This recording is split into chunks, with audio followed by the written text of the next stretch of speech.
Bismillahirrahmanirrahim. Assalamualaikum warahmatullahi wabarakatuh. Satu kes baharu jangkitan COVID-19 dicatatkan kemarin menjadikan jumlah keseluruhan kes meningkat kepada 191 orang.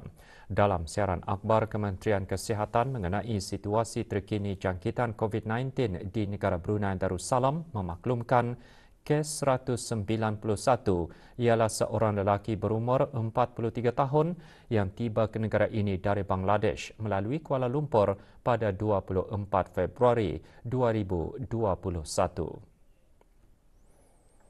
Pengesanan kontak bagi kes ini masih giat dijalankan. Kes ini sedang dirawat di Pusat Pengasingan Kebangsaan di mana kesemua kes aktif dalam keadaan yang baik.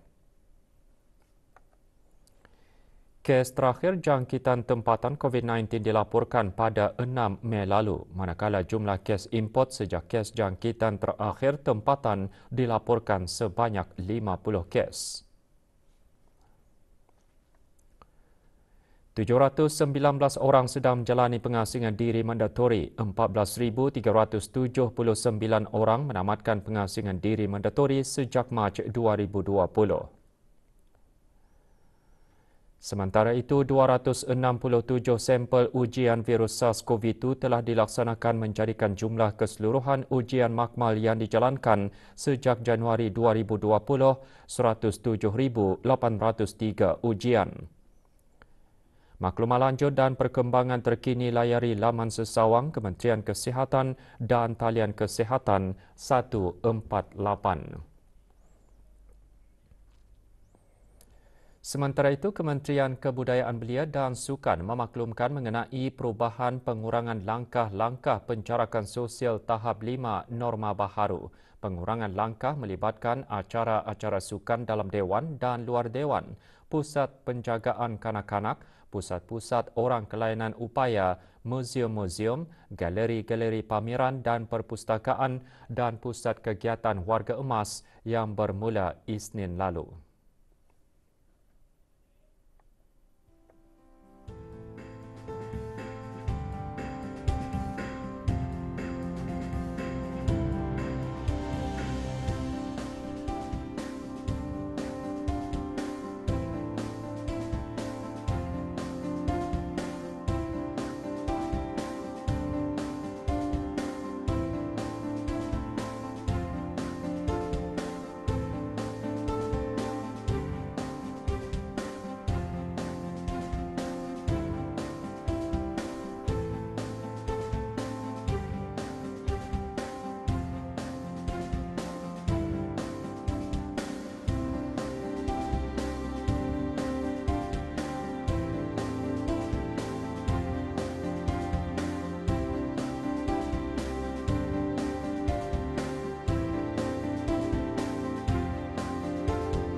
Kemarin genap setahun negara berdepan wabak COVID-19 sejak kes pertama dicatatkan pada 9 Mac 2020.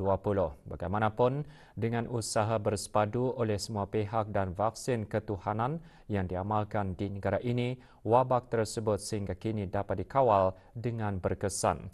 Ini terbukti apabila negara tidak mencatatkan sebarang kes jangkitan tempatan lebih 300 hari lalu. Sesungguhnya, COVID-19 mengandungi hikmah yang besar kepada kita semua selaku rakyat dan penduduk di bumi Darussalam ini untuk dihayati.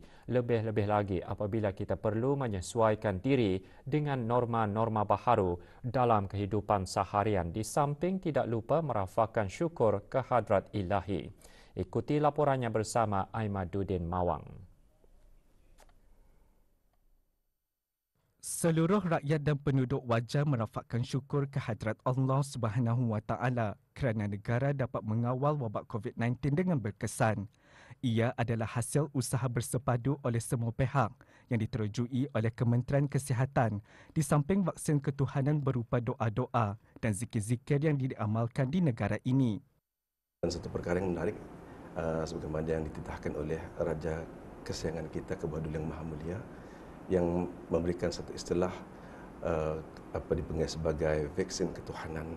Vaksin ketuhanan itu yang kita fahami adalah doa-doa yang diberikan oleh Allah melalui Rasulullah SAW dan kita ni amalkan setiap hari. Dan ini kita amalkan secara khusus setiap pagi dan petang, semua masyarakat membacanya, kemudian selepas salat kita membaca doa yang sama, kemudian doa khusus lagi selepas salat. Jadi amalan-amalan ini perlu dan diteruskan walaupun suatu hari nanti insya-Allah COVID akan berakhir demi untuk mendapat keberkatan daripada Allah Subhanahu Wa Taala dan untuk melindungi negara kita ini, negara Brunei Darussalam daripada apa jua penyakit dan mudarat lain.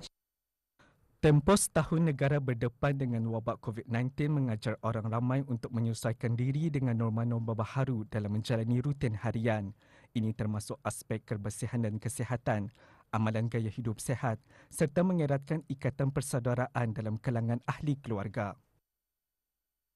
Masa COVID tadi kita ni dapat meluangkan masa yang berkualiti sama keluarga kata ni. Kemudian dari segi teknologi ni mungkin sebahagiannya kadang-kadang kata ni agak memandang teknologi ni sebab kesannya tu banyak disebabkan kata ni sampai kata ni pasal buat digital detox apa orang tu 150 kali kita megang telefon saja macam tu dalam sehari itu Sejak COVID-19 mula dikesan di negara ini tahun lalu, pelbagai usaha dilaksanakan oleh kerajaan bagi membendung penularannya. Namun kepatuhan orang ramai terhadap peraturan dan arahan yang dikeluarkan oleh pihak berkuasa di samping amalan-amalan berugama menjadikan negara menikmati keamanan dan ketenteraman yang berterusan.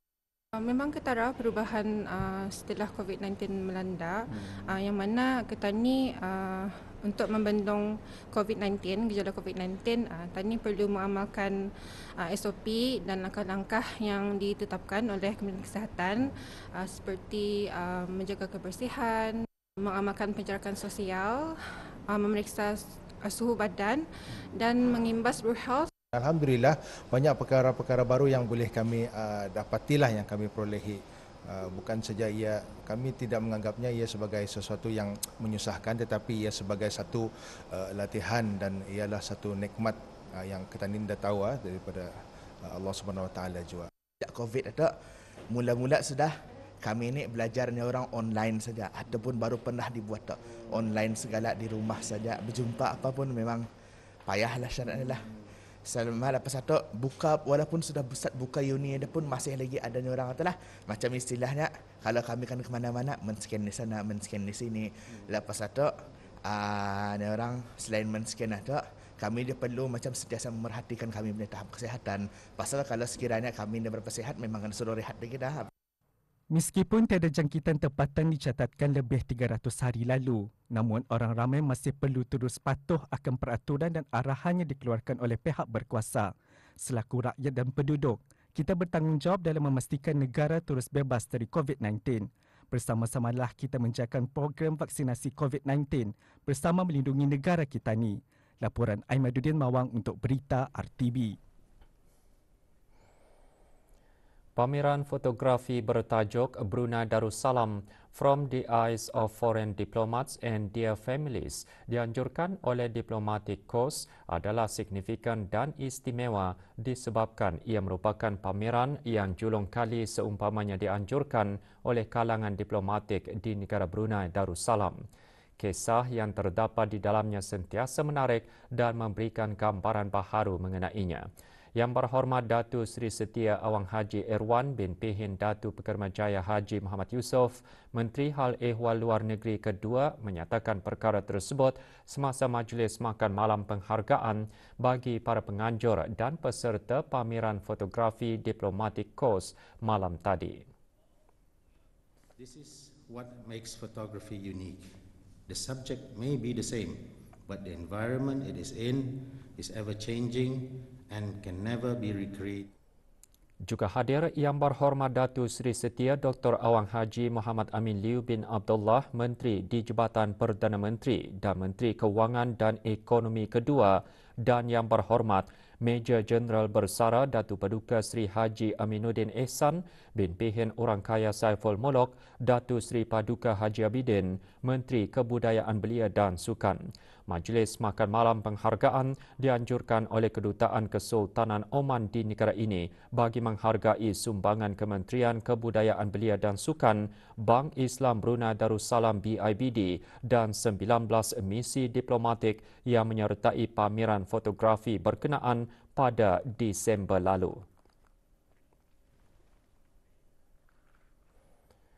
Sejak penubuhannya, BIM Piaga telah melalui pelbagai cabaran termasuk pandemik COVID-19 yang telah menjejaskan perkembangan kawasan pertumbuhan ini. Walau bagaimanapun, dengan sokongan daripada pihak kerajaan, negara-negara ahli BIM Piaga, kerjasama di sub serantau ini masih berdiri teguh dan relevan sehingga kini. Datu Seri Paduka Dr. Awang Haji Abdul Manaf bin Haji Metusin dalam ucapannya semasa majlis penyampaian sijil dan surat pelantikan bagi ahli-ahli baru Majlis Perniagaan Negara Brunei Darussalam BIM Piaga BDB-EBC. Berkata hala tuju BIM Piaga bagi tempoh tahun 2017 hingga 2025 adalah untuk menjadikan sub serantau ini berdaya tahan, inklusif, mampan dan kompetitif dari segi ekonomi. Jelas Timbalan Menteri Kewangan dan Ekonomi hala tuju tersebut berpandukan kepada 5 tonggak strategik utama, iaitu kesaling hubungan, permakanan, pelancongan, alam sekitar serta sosio-kebudayaan dan pendidikan. Negara Brunei Darussalam telah mengambil alih tanggungjawab pengerusi BIM Piaga Business Council di peringkat sub serantau bagi tempoh 3 tahun. Sememangnya tanggungjawab ini memerlukan komitmen, dedikasi, daya tahan dan wawasan yang selaras dengan matlamat yang digariskan di dalam BIM Piaga Vision 2025. Dengan ini, perambah kaulah saya sukacita menyarankan supaya pengerusi dan ahli-ahli Brunei Darussalam BIM Piaga Business Council untuk memanfaatkan peranan ini sebaik mungkin. Mengambil peluang-peluang yang ada di sub serantau ini dan seterusnya menggunakan BIM Piaga sebagai platform untuk memperkembangkan lagi pertumbuhan ekonomi negara. Perambah kaulah saya juga berharap agar penglibatan Brunei Darussalam BIM Piaga Business Council di dalam 3 kluster, iaitu food basket, ICT dan pelancongan akan dapat direalisasikan pada masa terdekat ini. Majlis diteruskan dengan pelancaran laman sesawang BDB-EBC. Pada majlis ini, Tuan Yang Terutama Christopher B. Montero, Duta Besar Istimewa dan Mutlak Republik Filipina ke negara ini, menyerahkan pengerusi Majlis Perniagaan BIM Piaga secara rasminya kepada Pengiran Haji Haris bin Pengiran Haji Duraman, pengerusi BDB-EBC. Sementara itu, ahli-ahli baharu bagi sesi 2021 sehingga 2024 menerima sijil masing-masing.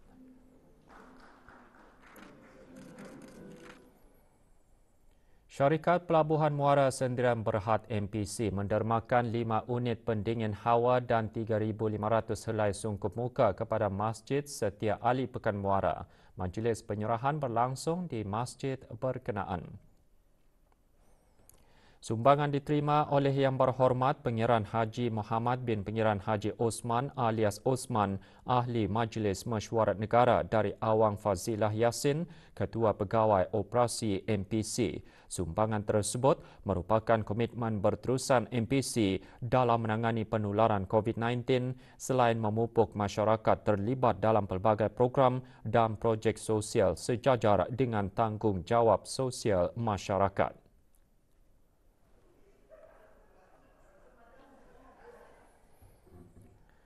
Para sukarelawan dan warga belia yang aktif diadaptasikan menjadi sebuah kelab gabungan yang dinamakan Kelab Komuniti Belia akan menjadi ikon atau contoh kepada belia-belia lain. Justru pusat belia dijadikan sebagai destinasi pilihan untuk mengasah kekurangan yang ada pada diri sendiri atau berkongsi kemahiran diri kepada rakan sebaya yang mempunyai pelbagai minat dan aliran, antaranya keusahawanan, keagamaan, riadah dan pendidikan.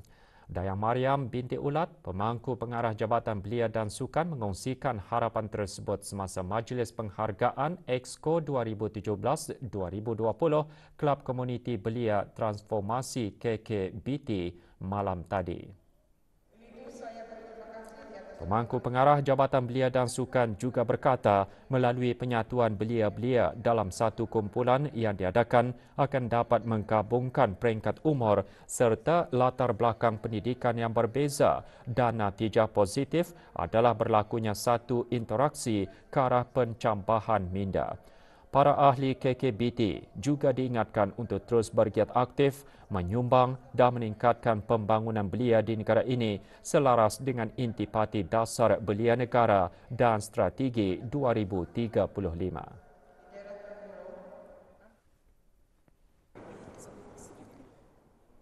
Seramai 50 orang ahli KKBT menerima sijil penghargaan mereka dan 26 orang lagi menerima sijil penyertaan di bengkel pengurusan KKBT. KKBT Pusat Belia Bandar Seri Begawan ditubuhkan pada 27 hari bulan Ogos 2017 mengambil sukut memperingati tarikh peletakan batu asas pembinaan bangunan Pusat Belia BSB yang ke-48 tahun.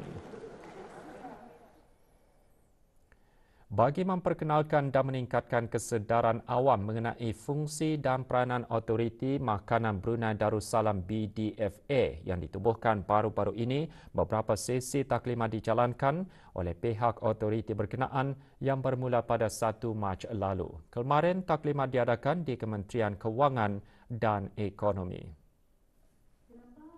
BDFA ini form. So, as I said today, Brunei Darussalam Food Authority ini adalah statutory body yang selain fungsi dan peranan autoriti berkenaan, taklimat juga menyentuh mengenai kuasa-kuasa yang diberikan kepada Autoriti Makanan Brunei Darussalam berdasarkan akta dan peraturan yang telah dipinda pada masa ini. Akta dan peraturan tersebut termasuklah Perintah Autoriti Makanan Brunei Darussalam 2020, Akta Kesihatan Awam Makanan Penggal 182 Pindaan 2020 dan Perintah Daging Segar Pindaan 2020.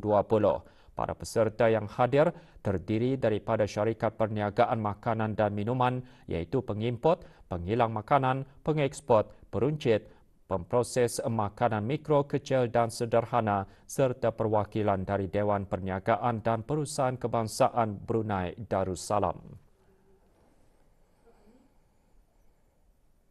Makanan-makanan tradisional hasil ciptaan sendiri antara yang diketengahkan oleh dua buah perusahaan pengendali makanan semasa acara Selera Bruneiku Minggu Gastronomi yang diadakan bersempena sambutan ulang tahun Hari Kebangsaan Negara Brunei Darussalam ke-37. Selain bagi merangsang pertumbuhan pelancongan domestik di negara ini, Minggu Gastronomi juga dihasrat untuk mempromosikan domestic food journey di samping mengetengahkan produk makanan tempatan. Dua buah pengendali makanan di daerah Tutong, Restoran Sri Merimbun, Lens Hotel dan Ecoponis Garden antara 16 peserta yang mengikuti Minggu Gastronomi kali ini. Restoran Sri Merimbun di Lens Hotel mempromosikan menu nasi talam sebagai hidangan khas. Hidangan tradisi tersebut diinovasi sendiri oleh chef hotel berkenaan dengan menggabungkan elemen tradisi dan kontemporari dari segi penggunaan bahan, rasa serta persembahan. Nama tempat-tempat menarik yang terdapat di daerah Tutong juga dipromosikan melalui masakan yang disediakan. Yang terdapat di dalam nasi talam ini adalah kerana ia memperkenalkan nama-nama tempat menarik di daerah Tutong melalui kami punya masakan. Di antaranya adalah daging tujuh putri, udang harimau seri penyatang, ikan pekalang pinang dan juga ayam salai Bukit Bendera. Manakala Ecoponis Garden yang terletak di Kampung Bang Nukat Lamunen Tutong pula mengetengahkan menu bidasari ayam organik grill beserta 7 herba sebagai hidangan utama yang disediakan. Menu-menu ini dihasilkan oleh pasukan bidasari menggabungkan penggunaan bahan-bahan alami dalam setiap hidangan yang diinovasi secara tradisi dan moden. Kami memilih menu tersebut disebabkan kami di sini memang sentiasa menggunakan bahan-bahan yang alami, iaitu kebanyakannya untuk menjurus kepada masakan menuju ke kesihatan kita ni lah.